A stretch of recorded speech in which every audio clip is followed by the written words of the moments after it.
मूर्ख मत बनो। तुम विष्णु को नहीं जानते हो। ये तुम्हें दर्शन देने नहीं, दंड देने आया है। गुरुदेव, भगवान यहाँ किस लिए आए हैं मेरे लिए कोई महत्व नहीं रखता। वे यहाँ आए हैं मेरे लिए बस यही महत्वपूर्ण है। यदि कोई ऐसा व्यक्ति 3 पग भूमि मांगे जिसका आकार साधारण व्यक्ति की तरह हो, तो भी उसका कुछ भला ना होगा। और आप जैसे आकार वाले व्यक्ति के 3 पग तो और भी कम स्थान घेरेंगे, तो उसमें तो साधारण व्यक्ति खड़ा भी ना हो पाएगा। राजन, मैं ये 3 पग भूमि किसी साधारण व्यक्ति के लिए नहीं मांग रहा हूँ, स्वयं अपने लिए मांग रहा हूँ। मुझे तो यह सोचकर आश्चर्य हो रहा है कि आप महासागर से केवल 1 बूंद पानी मांग रहे हैं, पर्वत से केवल 1 कण चाहते हैं। आप मुझसे केवल 3 पग भूमि मांग रहे हैं और मैं क्षुब्ध हो रहा हूं कि इतना छोटा, इतना साधारण, इतना तुच्छ दान लेते हुए आपको तो लज्जा नहीं आ रही है, किंतु ब्राह्मण देव देते हुए मुझे लज्जा आ रही है। राजन, मुझे तो केवल 3 पग भूमि चाहिए। ये ब्राह्मण नहीं है। तो फिर कौन है ये? ये छलिया है। ये स्वयं विष्णु है। तेरे विष्णु भगवान? हाँ, विष्णु, जिसे तुम सब बड़े आदर से श्री विष्णु भगवान कहते हो।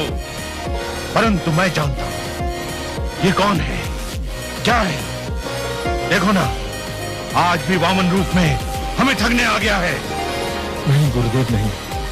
आप तो भली भांति जानते हैं कि मैं माता लक्ष्मी का कितना बड़ा उपासक हूं। मैंने तो उनसे भी कहा था कि मैं भगवान विष्णु के दर्शन करना चाहता हूं, जो मेरे दादा श्री प्रहलाद के पूज्य हैं।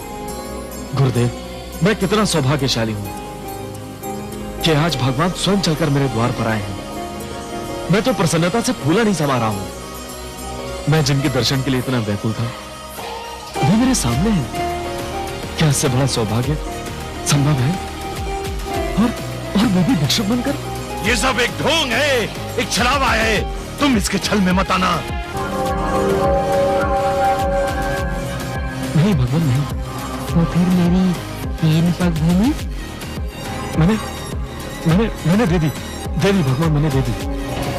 यूं नहीं महाराज, संकल्प लेना होगा। हे ब्रह्मा देव, लीजिए, मैंने संकल्प ले लिया। मेरे अहोभाग्य है कि संसार को सब कुछ बांटने वाला आज मुझसे केवल 3 पग भूमि की याचना कर रहा है।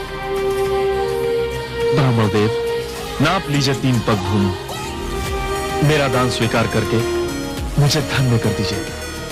वत्स, मैं 3 पग नापता हूं। प्रभु, मुझे इस बात का भी भली भांति स्मरण है। और अब तीसरा पग रखने के लिए कोई स्थान शेष ही नहीं है।